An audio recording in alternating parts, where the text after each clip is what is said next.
시간 되도록 허락하여 주시옵소서. 우리 주 예수 그리스도의 이름으로 기도드립니다. 아멘. 오늘은 주신 본문 말씀을 중심으로 성령의 열매 루틴 5번째 시간으로서 자비의 씨앗을 함께 뿌려가기를 원합니다. 저는 올해 하반기에 성령의 열매를 맺어야 된다라는 감동을 받았고, 이를 구체적으로 실천하기 위해서 우리 모두가 함께 성령의 열매 루틴을 도전하기로 부탁을 드리고 있습니다. 그래서 지금까지 우리가 나눴던 열매들이 어떤 것이 있죠? 사랑과 희락과 화평과 오래 참음까지 4개의 열매를 같이 우리가 나누었고 또 씨앗을 뿌리고 있는데요. 여러분 어떠신가요? 여러분들께서 생각하시기에 열매가 조금씩 보이는 것 같다, 내가 이런 씨앗을 뿌리는 것을 통해서 작은 열매라도 보였던 것 같다라고 생각이 드시나요? 아멘. 감사합니다. 다들 이렇게 아멘 해주시니까 제가 오히려 더 감격스러운데요. 근데 여러분, 아주 극단적인 변화는 없었을 수도 있습니다. 아주 극단적인 어떤 변화가 없었을 수도 있습니다. 그러나 감사하게도 여러분들께서 고백하신 것, 그리고 저도 고백하고 있는 것처럼 우리 안에 작은 열매들이 맺혀지고 있는 게 보이는 것 같습니다. 그리고 여러분들에게 말씀을 드리고 싶은 것은 이것이 지금 첫 번째 루틴이라는 거죠. 처음으로 우리가 씨를 뿌려보았다라는 것입니다. 그렇기 때문에 무엇을 말씀을 드릴 수 있냐면, 지금 여러분들이 맺고 있는 열매가 작든 크든 그것은 제가 장담하건대 여러분들께서 앞으로 맺게 될 열매의 아주 작은 부분이 될 것입니다. 여러분들께서 앞으로 경험하게 되실 것, 앞으로 여러분들 안에서 나타날 놀라운 변화들에 비하면 아주 작은 변화에 불과할 것이다 라고 생각을 합니다. 그래서 여러분, 아직 아무런 열매를 경험해 보지 못한 분이라 할지라도 우리가 이 길을 계속해서 같이 걸어가신다면, 포기하지 않고 함께 계속해서 열매를 맺기 위한 노력을 해나가신다면 성령께서 열매를 맺게 하실 것이고, 또 그 열매를 더욱 풍성하게 하실 것이며, 하나님께서 여러분들에게 이전에 경험해 보지 못한 은혜를 허락하여 주실 줄 믿습니다. 그것을 확신하십시오. 그것을 확신하고 포기하지 않고 미리 감사하고 기대하면서 이 길을 걸어가시길 바랍니다. 아멘. 그래서 이번 주는 성령의 열매 중에 자비의 열매를 맺고자 하는 마음으로 우리가 성령의 씨앗을 함께 뿌리는 한 주가 되었으면 좋겠습니다. 자비라는 것은 하나님의 성품 중에 하나로 소개가 되어 있습니다. 하나님께서 스스로 자신을 나타내시면서 하나님의 성품 중에 자비를 말씀하시는데요, 모세에게 이와 같이 직접 말씀하셨습니다. 출애굽기 34장 6절 말씀 함께 읽겠습니다.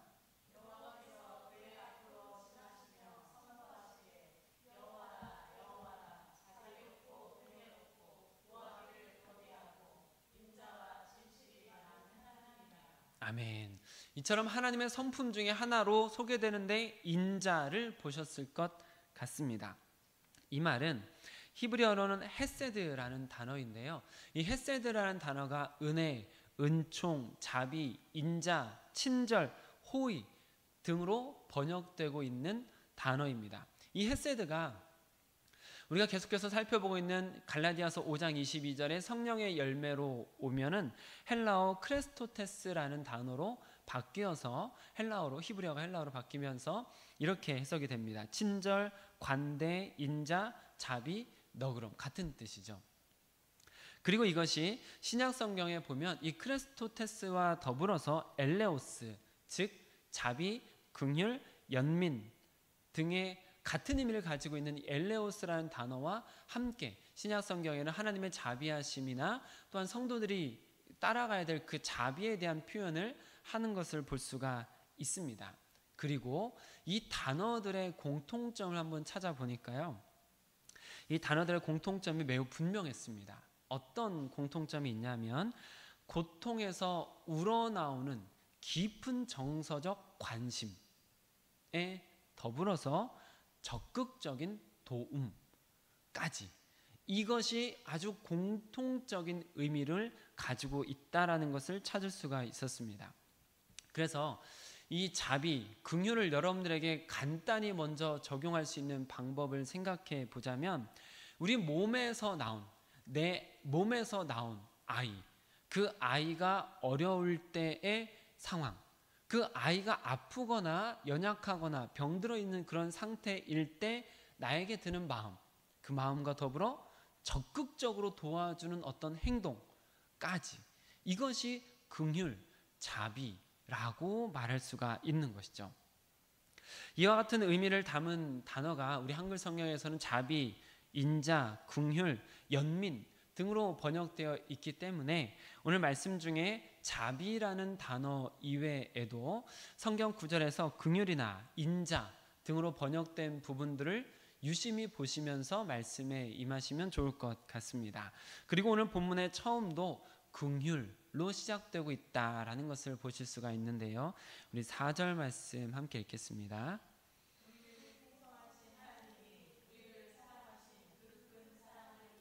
아멘. 에베소서 2장의 말씀에서 하나님의 성품 중에서 긍휼, 이것을 먼저 두드러지게 표현하면서 말씀하고자 하는 에베소서 2장의 내용은 바로 복음의 엑기스라고 말할 수가 있습니다. 즉 복음의 시작이 하나님의 긍휼로부터 시작되었다라고 말씀을 하고 있는 것이죠. 앞에서 말씀드렸다시피 긍휼은 불쌍한 처지를 바라보면서 마음으로부터 불쌍함을 느끼고 적극적으로 돕는 것까지가 긍휼입니다.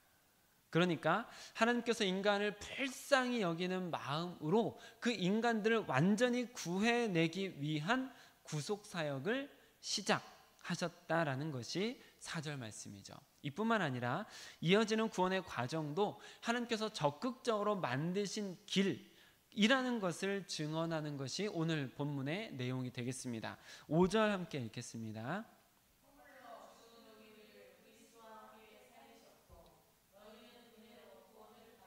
아멘. 영적으로 죽은 자라는 것은 어떤 것도 스스로 할 수 없고 어떠한 반응도 할 수 없고 움직일 수 없는 상태라는 것이죠. 바로 그런 상태인 우리를 하나님께서 적극적으로 구원하시는 행위를 하신 것입니다.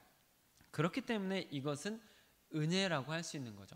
내가 스스로 아무것도 할 수 없는데 그렇기 때문에 하나님께서 먼저 행하시는 것이기 때문입니다. 그렇게 죽어있는 자를 살리시는 것, 생명을 주신 것, 이것만으로도 우리는 이미 엄청난 은혜를 받은 것입니다. 그런데 하나님의 은혜가 거기서 멈추지 않습니다. 6절 함께 읽겠습니다.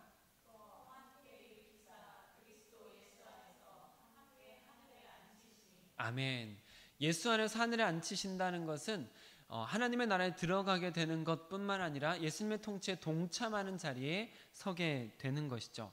그러니까 하나님께서 우리에게 생명을 불어넣어 주셨을 뿐만 아니라 예수 그리스도께서 우리와 지금 여기에서 함께 하시며 함께 하나님의 나라를 세워갈 수 있는 능력도 주셨고, 또한 하나님의 나라 예수님 곁에 있을 것도 예비하여 주셨습니다. 그렇기 때문에 하나님의 은혜와 자비가 예수님의 제자들에게서 그치지 않고 여러 세대를 거쳐서 지금 우리에게까지 흘러오고 있는 것이죠. 7절 읽겠습니다.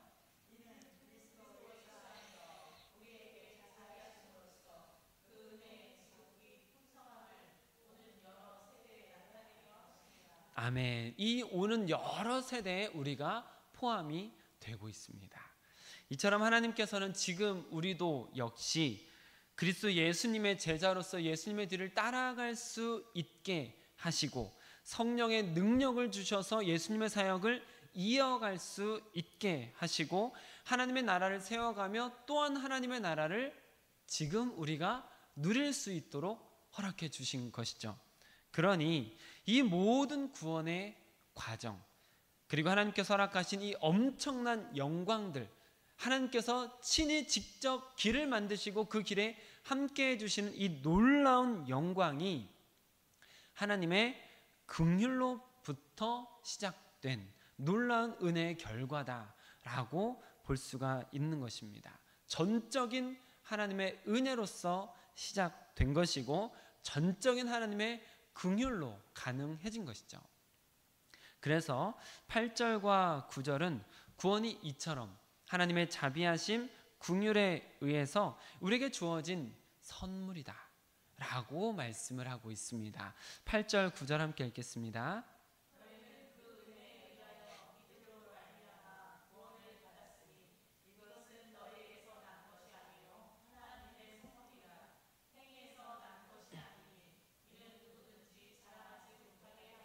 아멘. 그렇습니다. 우리는 이 구원이라는 놀라운 선물을 받은 사람들입니다. 우리가 무언가 잘났기 때문에, 우리가 무언가 잘하기 때문에, 우리가 무슨 어떤 결과를 가졌기 때문에가 아니라 우리의 초라한 모습, 우리의 보잘것없는 모습을 내버려 두실 수 없는 하나님께서 불쌍히 여기는 마음에서 시작되어서 적극적으로 구원의 길을 만들어 주시고, 그렇게 예수 그리스도의 보혈로 우리를 깨끗게 하실 뿐만 아니라 성령의 능력을 부어주시면서 계속해서 사탄의 권세를 이겨나가게 하시고 하나님의 나라를 예비하셨을 뿐만 아니라 지금 여기서 하나님의 나라를 이미 먼저 누리게 하시고 영생을 주셨는데 그 영생을 풍성히 누리게 하시는 은혜가 우리에게 선물로 허락이 된 것이죠. 그러니 이것이 얼마나 영광스럽고 감사한 일이 되겠습니까? 그리고 이 모든 것이, 이 놀라운 엄청난 선물이 바로 하나님의 긍휼에서 시작되었다라는 것이 복음입니다. 여러분 한번 솔직히 돌아보며 여러분 스스로 생각해 보시기를 바랍니다. 여러분께서는 구원받을 만한 자격이 어느 정도 있다라고 생각을 하십니까? 여러분들에겐 나는 이 정도니까 이 정도는 구원받을 만한 자격이 있지라고 생각하는 부분은 어느 정도 되십니까? 여러분께서는 하나님 나라에 얼마나 합당한 사람이라고 생각을 하십니까? 그리고 한 번 더 생각해 보세요. 여러분께서 기도하실 때 하나님께서 여러분들의 기도에 응답을 하시고 소원을 들어주실 만한 이유가 있다라고 생각을 하십니까? 이렇게 생각해 보면 고개가 절로 저어지는, 우리가 말씀을 알고 또 우리가 하나님과의 관계 속에서 나의 처지가 어떠한지를 알면 제가 지금 드린 이 질문을 통해서 구원이라는 것이, 또한 하나님께서 우리의 기도에 응답해 주고 계신다는 것이, 하나님께서 나를 바라봐 주시고 나와 함께하고 계신다는 것이 얼마나 감사한 건지, 얼마나 감격스러운 건지가 이렇게 느껴지지 않으세요? 바로 그겁니다. 우리에게는 어떠한 자격이 있지 않은데도, 그리고 우리가 어떠한 노력을 하지도 않았음에도 불구하고 먼저 손을 내밀어 주신 하나님, 충분한 자격이 없는 불완전한 존재에 불과하다라는 그것은 불변의 진리인데, 인간은 누구도 스스로 완벽해질 수가 없잖아요. 우리 그렇게 완벽한 존재가 아니다라는 것이 불변의 진리인데, 그런 우리에게 하나님께서 먼저 길을 내어주시고 먼저 기회를 만들어 주셨기 때문에 구원의 모든 과정은 시작부터 끝까지 오직 하나님의 긍휼이 없이는, 하나님의 자비하심 없이는 불가능하다라는 것을 알 수 있습니다. 구원의 문을 열어주시는 것도, 성령을 보내셔서 하나님의 말씀을 따라 살게 되는 것도, 예수 그리스도의 보혈로 죄 씻음을 받는 것도, 그렇게 구원의 결정적인 역할을 하는 모든 것이 다 하나님의 자비로우심 덕분이었다라는 것을 알 수 있습니다. 우린 이것을 먼저 기억해야 돼요. 그리고 이것을 아는 사람이, 그리고 이것을 진정으로 느끼고 있는 사람이 진정한 구원에 이르는 믿음을 가지고 있다라고 말할 수 있는 것이고, 그러면 자연스럽게 그 긍휼의 반응이 일어나기 시작하는 거죠. 동화의 과정이 나타납니다. 하나님께서 나에게 베풀어 주신, 먼저 자격 없는 나에게 베풀어 주신 그 놀라운 긍휼이 내 안에 자리 잡았다라는 것을 느끼면 그 긍휼과 내가 어우러지고 동화되기 시작하는 거죠. 그래서 하나님의 자녀들은 하나님의 자비를 닮아가게 되어 있는 것이죠. 그것이 성령의 열매로 나타나는 것이 자연스러운 것입니다. 그렇기 때문에 이런 열매가 없다면 어딘가 병들어 있든지 복음을 온전히 느끼지 못했든지 하는 어떤 상태일 가능성이라는 것도 아셔야 됩니다. 마태복음에 보면 예수님께서 이런 말씀을 하십니다. 우리 23장 23절 함께 읽겠습니다.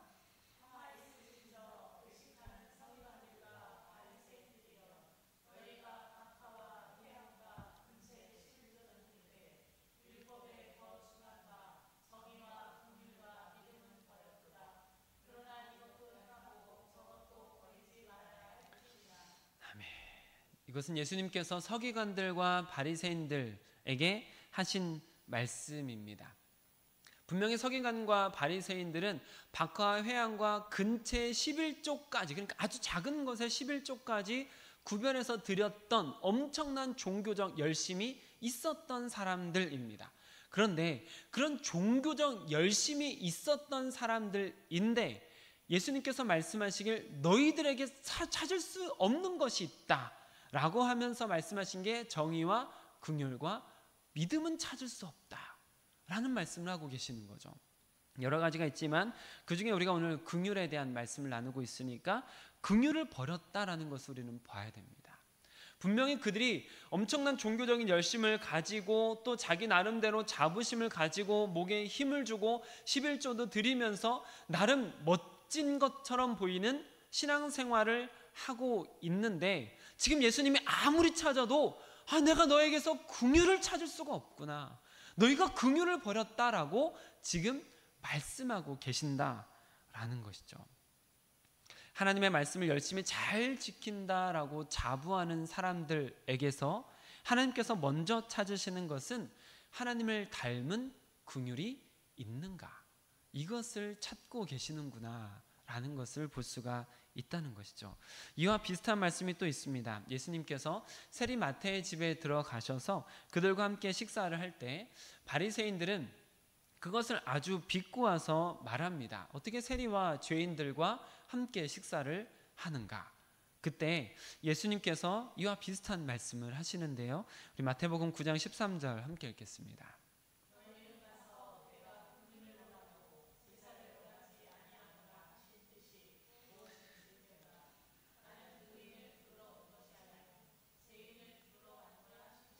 아멘.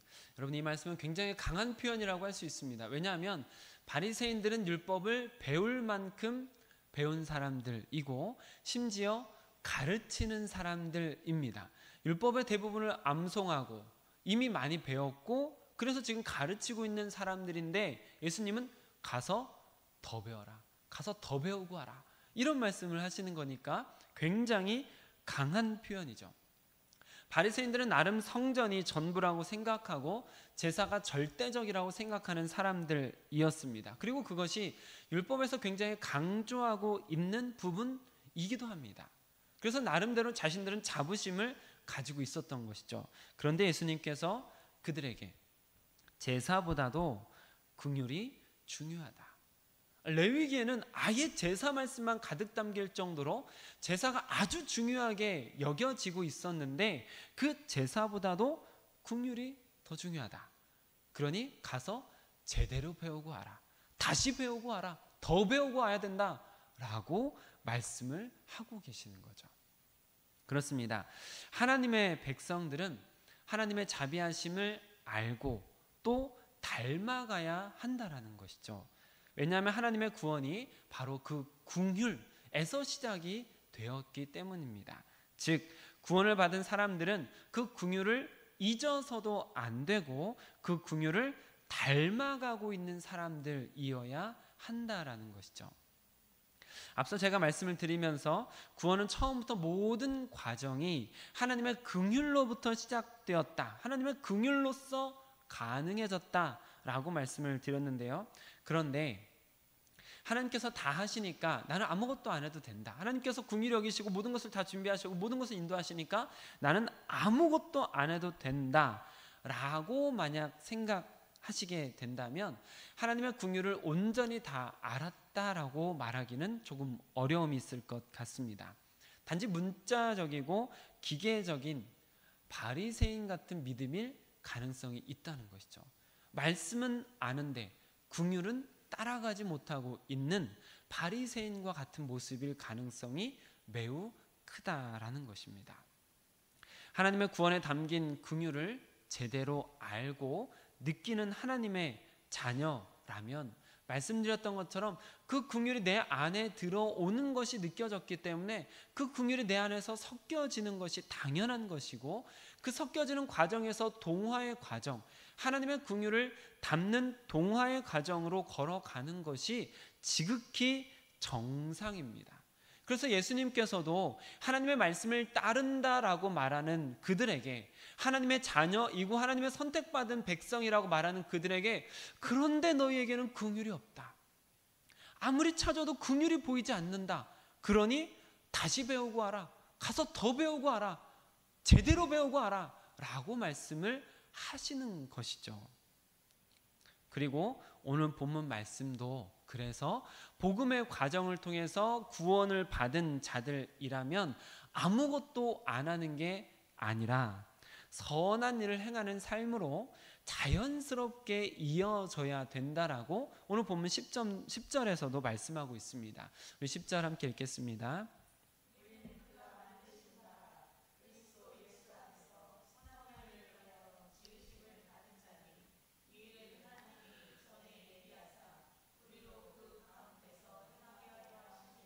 아멘. 이처럼 하나님의 긍휼을 입어서 구원받은 자들이 살아가야 될 선한 삶이 있는데, 그 선한 삶 중에서 오늘은 긍휼에 대한 이야기를 조금 더 하자는 거죠. 일단은 분명히 해야 될 것은 반드시 긍휼이라는 열매가 맺혀지고 있어야 되는 것, 이게 정상, 이게 건강한 것이다 라고 말씀을 먼저 드리는 것입니다. 자, 긍휼의 특징에 대해서는 여러분들에게 설교를 시작하면서 먼저 말씀을 드렸습니다. 아주 불쌍히 여기는 마음에 내 안에 고통이 느껴져서 그 고통에서 우러나는 정서적인 관심이자 적극적인 도움까지, 여기까지가 다 긍휼입니다. 그래서 우리 몸에서 나온 아이들 향한 걱정과 관심, 그리고 그들을 도와주는 것과 매우 유사하다, 이렇게 말씀을 드렸는데요. 그러니까 긍휼은 행동을 포함하는 것입니다. 긍휼은 단지 불쌍히 여기는 것, 그런 느낌, 그런 마음까지가 아니라 행동을 수반하고 있어야만 성경이 말하는 긍휼이라는 것이죠. 그래서 누군가를 볼 때 불쌍히 여기는 마음에서 시작돼서 선한 도움을 주는 것까지가 우리가 따라가야 되는 긍휼이라는 것이고요. 그리고 이에 대해서 돌아오는 결과에 매이지 않아야 되는 것입니다. 여기서 주의해야 될 것이 있는데요. 지금 말씀을 드린 것처럼 리턴, 돌아오는 결과에 매이지 않아야 될 것, 그리고 또 한 가지는 내가 선한 일을 했다라는 것 자체에 의미를 두는 것, 이것도 안 됩니다. 그리고 또 하나는 긍휼의 대상을 내 마음대로 정하는 것, 이 역시 우리가 주의해야 되는 부분입니다. 긍휼의 대상을 한정해서는 안 된다라는 것을 먼저 같이 보시면 좋겠는데요. 유다서 1장 22절 말씀 함께 읽겠습니다. 자, 어떤 의심하는 자들이 있다는데요. 지금 유다서 1장의 22절 이 부분의 말씀은 예수님의 재림과 심판에 대한 말씀입니다. 종말에 대한 말씀입니다. 그것을 의심하는 자들이라는 것이죠. 그러니까 엄밀히 말하면 믿음이 없거나 혹은 아주 약한 믿음을 가진 사람들이라고 볼 수 있습니다. 믿음이 없거나 믿음이 아주 약한 사람들, 그런 사람들도 불쌍히 여기는 마음을 가져라. 그런 사람들에게도 긍휼히 여기라. 그러니까 교회 밖에 있는 사람들까지도 불쌍히 여겨라. 우리끼리만이 아니라 교회 밖에 있는 사람들도 긍휼히 여기는 마음을 가져야 된다라고 긍휼의 영역을 말씀해 주고 있습니다. 23절은 이것이 더 확장이 됩니다. 23절 함께 읽겠습니다.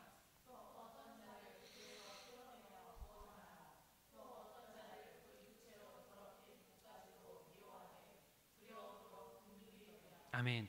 불에서 끌어내서 구원하라. 무슨 말일까요? 멸망받을 만한 자, 불에 들어가기 직전인 사람, 하나님 앞에 멸망당할 만한 존재라고 눈앞에 빤히 보이는 사람, 멸망할 자, 완전한 죄인이라는 거죠. 그런데 그런 사람이라 할지라도 끝까지 구원의 길로 인도하라는 것입니다.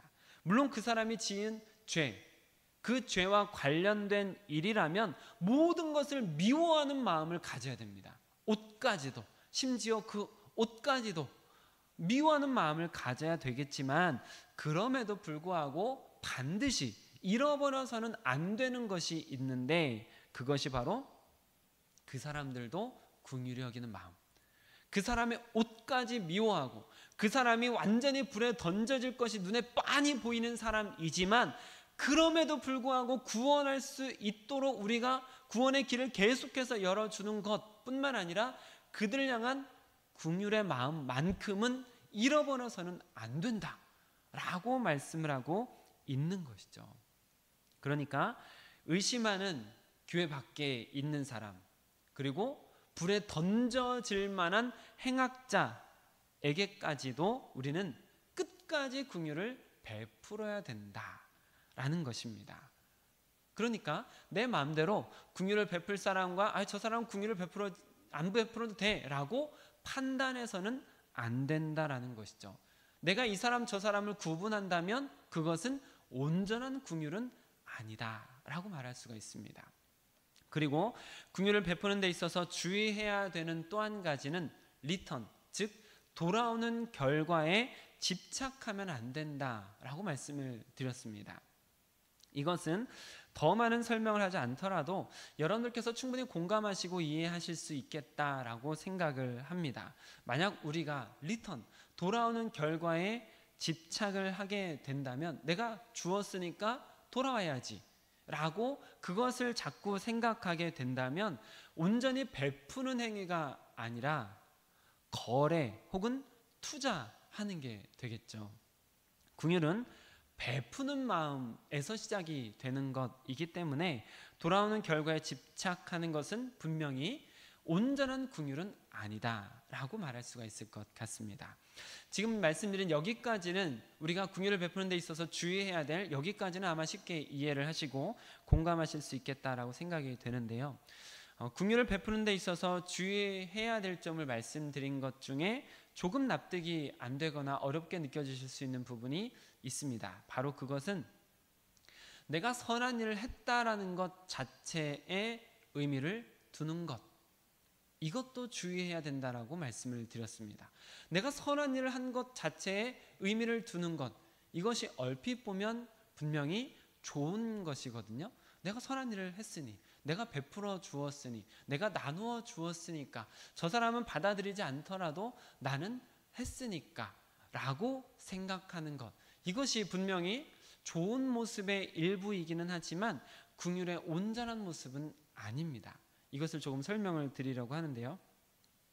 내가 선한 일을 했다라는 것이 기준이 되면 남을 위한 일이 되기보다 자기 만족으로 그칠 가능성이 있습니다. 그렇게 되면 그것은 결과적으로 남을 위한 일이 아니라 나를 위한 일이 되어버리는 것이죠. 자, 이런 예가 성경에 있습니다. 야고보서 2장 15절 16절 함께 읽겠습니다.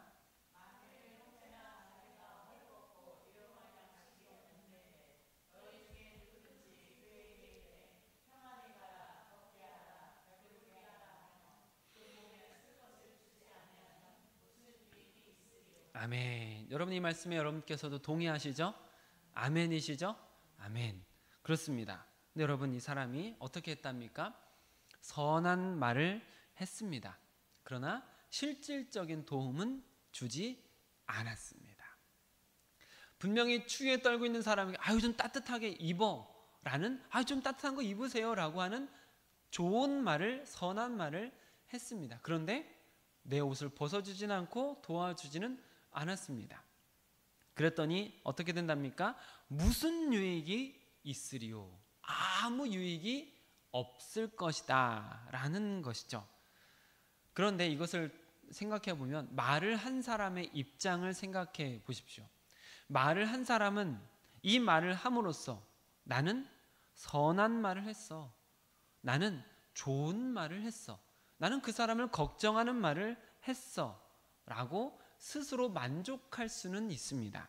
하지만 도움을 받는 입장, 도움을 받아야 될 사람의 입장에서는 아무런 도움이 되지 않는 것이죠. 실질적인 도움이 없기 때문에 긍휼을 베풀었다라고 말할 수가 없습니다. 그리고 예수님께서 하신 말씀 중에도 이런 예가 있습니다. 우리 마태복음 6장 2절 말씀 함께 읽겠습니다.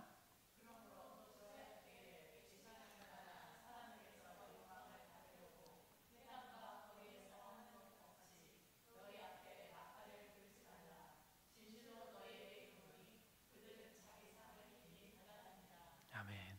구제할 때 장소가 어디입니까? 회당입니다. 사람들이 많이 모이는 곳입니다. 또 장소가 어디입니까? 거리입니다. 많은 사람들이 오가는 겁니다.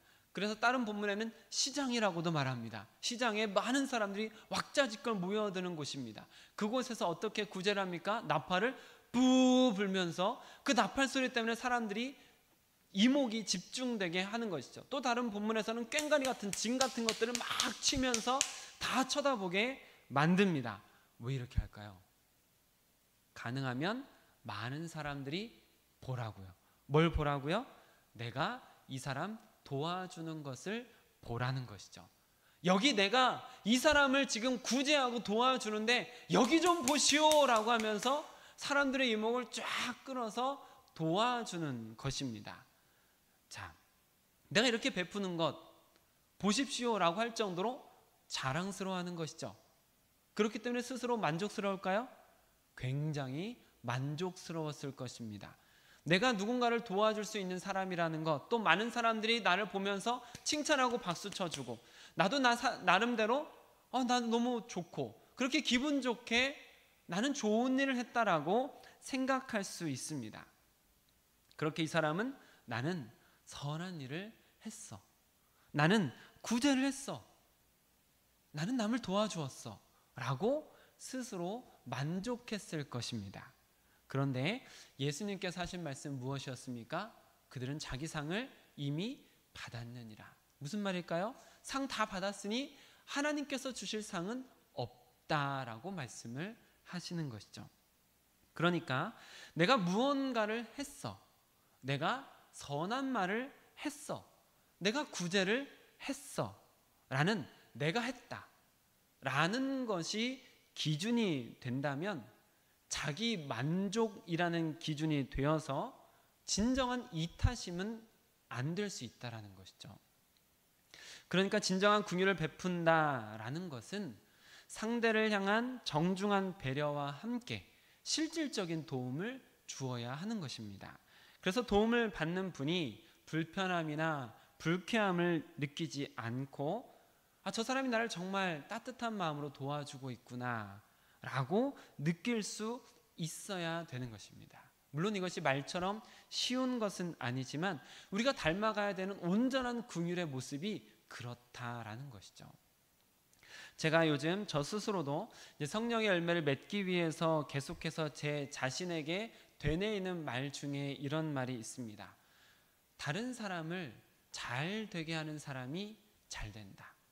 제가 계속 돌아보니 그런 것 같아요. 내가 잘 되려고 하는 사람보다 다른 사람을 잘 되게 하는 사람이 결국에는 잘 되는 것 같습니다. 다른 사람을 잘 되게 하려는 사람이 잘 된다는 것이죠.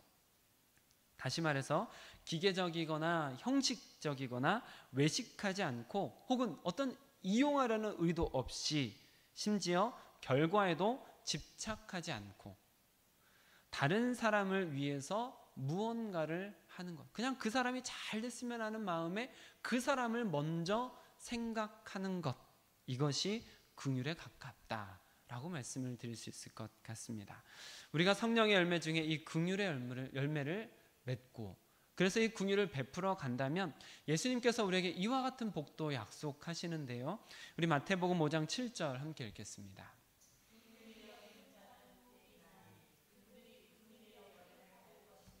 아멘.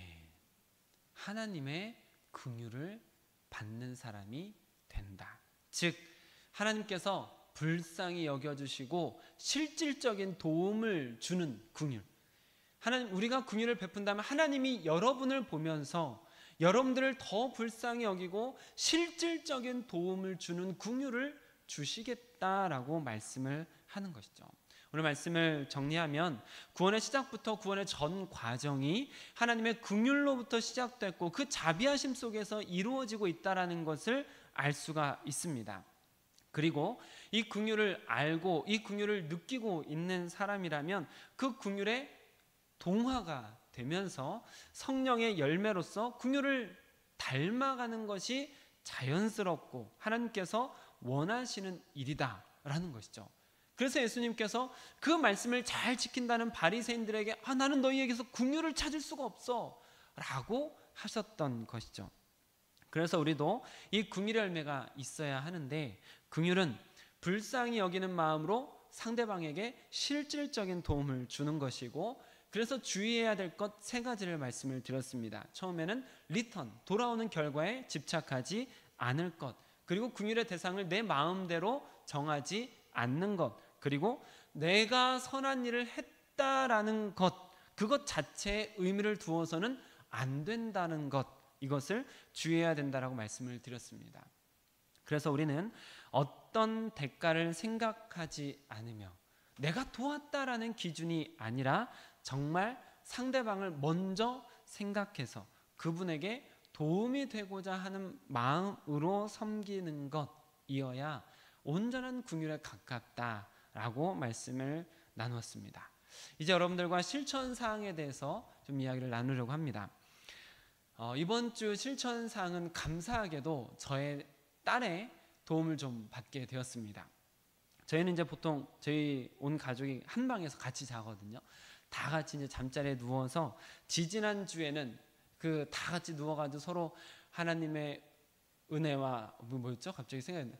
하나님 우리 아버지와 주 예수 그리스도로부터 은혜와 평강이 있기를 원합니다. 다 같이 누워가지고 서로 아빠 하고 막 엄마 이렇게 하고 누나 이렇게 하면서 서로 축복하고 이렇게 다 같이 누워서 잠을 자고 또 지난주 요번 주 중에는 미리 감사, 자기 전에 다음 일 감사, 아침에 눈 뜨자마자 하루의 일과를 두고 감사하잖아요. 그래서 잠자리에 들기 전에 얘들아 내일 있을 일에 대해서 우리 같이 생각하고 각자 하나님께 감사하자 이런 이야기를 이제 하면서 같이 이렇게 감사를 하게 됐는데요.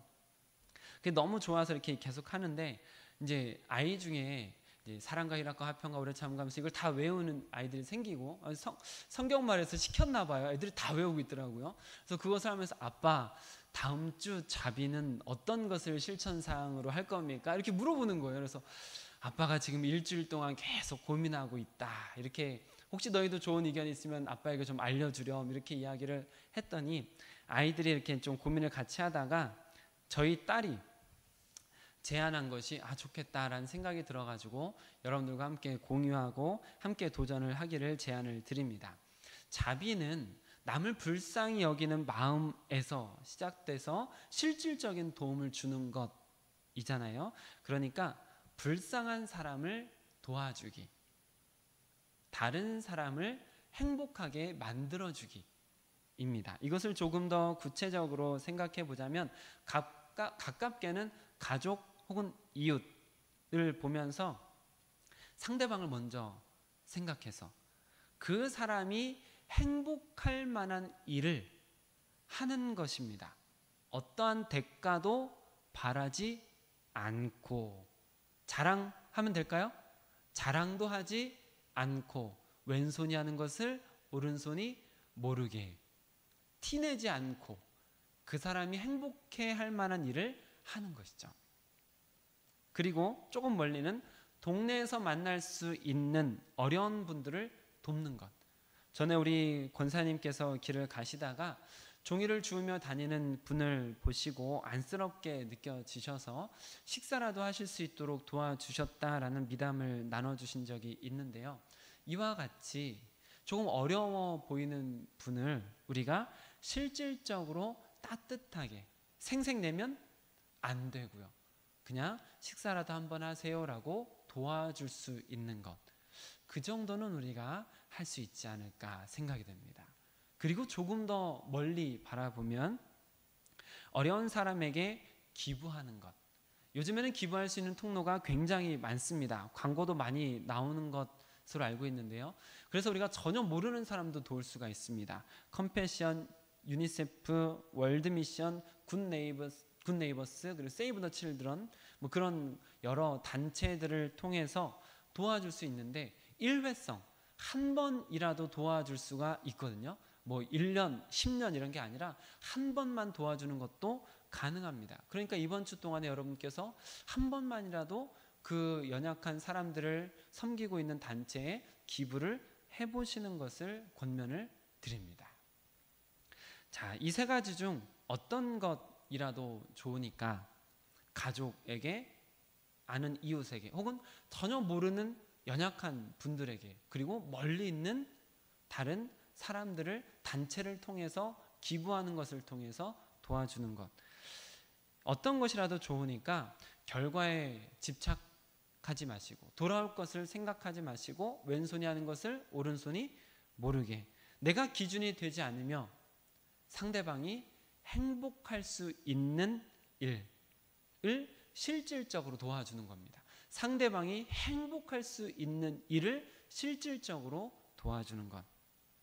그리고 이것을 여러분들께서 그렇게 했던 것을 일주일 중에 한 번이라도 그 일을 통해서 경험했던 느낌을 밴드에 나눠 주시면서 서로에게 선한 영향력을 주시면 좋을 것 같습니다. 그런데 생각해 보니까 여기에 밴드에 남길 때 구체적인 이야기를 적으면 그것 역시 결과에 집중이 될 수 있으니까 다른 사람을 행복하게 할 수 있는 기회가 오늘 있었습니다 라고 간단하게 글 하나만 남겨주셔도 성도가 성도 간에 지금 누군가는 이 선한 일을 베풀기 위해서, 긍휼을 베풀기 위해서 먼저 걸음을 걸어가고 있구나, 혹은 나와 함께 이렇게 걸어가고 있는 동역자들이 있구나, 이 따뜻한 마음이 그 글 하나에 묻어날 거라고 생각이 됩니다.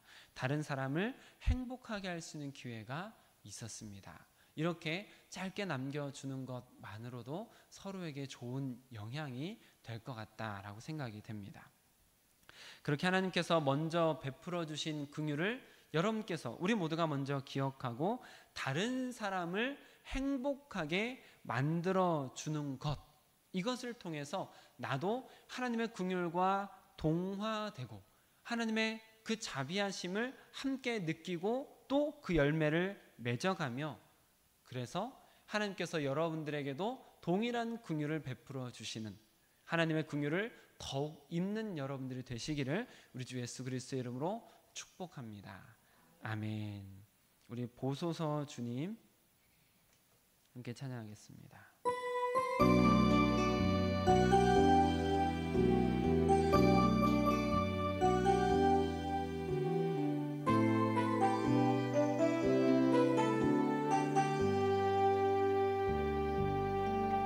보소서 주님, 나의 마음은 선한 것 하나 없습니다. 그러나 내 모든 것 주께 드립니다. 사랑으로 안으시고 날 새롭게 하소서. 주님 마음 내게 주소서. 내 아버지 주님 마음 내게 주소서. 나를 향하신 주님의 뜻이 이루어지도록 주님 마음 내게 주소서. 내게 주시소서.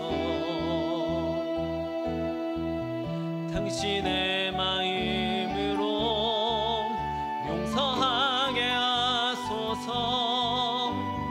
주의 성령 내게 채우사 주의 길 가게 하소서.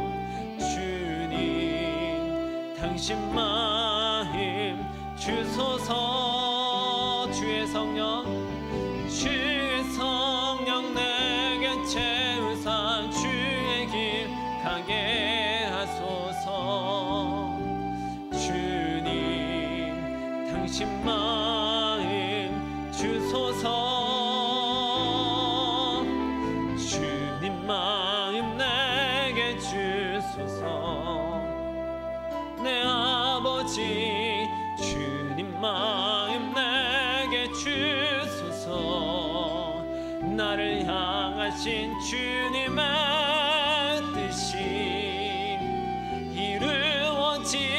이루어지도록 주님 마음 내게 주소. 주님 마음 주의 성령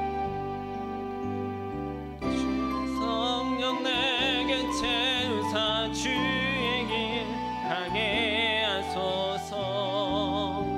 주님 당신 마음 주소서. 주님 마음 내게 주소서. 내 아버지 주님 마음 내게 주소서. 나를 향하신 주님의 뜻이 이루어지도록 주님 마음 내게 주소서. 여러분 이 시간 잠시 이번 일주일 동안 긍휼의 열매를 맺기를 바라는 마음으로 기도하시면 좋겠습니다. 하나님, 성령의 인도함 가운데 긍휼의 씨앗을 뿌리려고 합니다. 우리의 마음을 주장하여 주시고 주님의 마음을 나에게 주셔서 나도 그 주님의 긍휼에 동화되게 하시고 그렇게 주님의 긍휼을 베푸는 자가 되게 하여 주옵소서라고 우리 잠시 기도하는 시간 갖도록 하겠습니다. 아버지 하나님, 주의 백성들이 하나님의 말씀을 붙들고 이번 한 주 동안의 긍휼의 씨앗을 뿌리려고 합니다. 성령의 인도함을 허락하여 주시고 그래 우리 안에 긍휼의 열매들이 적을 수 있도록 허락하여 주시옵소서. 주의 백성들이 주님의 마음을 달면서 주님의 긍휼에 동화되어서 하나님의 백성들의 자세로서 연약한 자들을 돌아보고 실질적인 도움을 주며 이번 한 주 동안 살기 위한 노력을 할 것입니다. 하나님, 하나님의 백성들 주 안에서 강건하여지고 온전하여지고 그 긍휼의 마음으로 하나님의 마음을 느낄 수 있도록 또 주님의 긍휼을 더욱 있는 자들 될 수 있도록 허락하여 주시옵소서. 아버지 하나님, 오늘 하나님께서 우리에게 주신 말씀을 우리가 붙들 수 있도록 허락하심에 감사를 드립니다. 주님, 우리에게 먼저 베풀어 주신 주님의 긍휼을 알고 우리가 그 마음을 느끼고 우리가 주님의 긍휼에 동화된 자들이기를 원합니다. 우리가 그 주님의 긍휼을 담기 원합니다. 그래서 이번 한 주 동안 우리가 긍휼의 씨앗을 뿌리기를 원하며 결단하오니 하나님의 백성들을 성령으로 인도하여 주시고 그렇게 긍휼의 씨앗을 뿌릴 수 있도록 허락하시며 그렇게 우리가 주님께 더욱 긍휼을 입은 자들이 될 수 있도록 허락하여 주시옵소서. 아멘.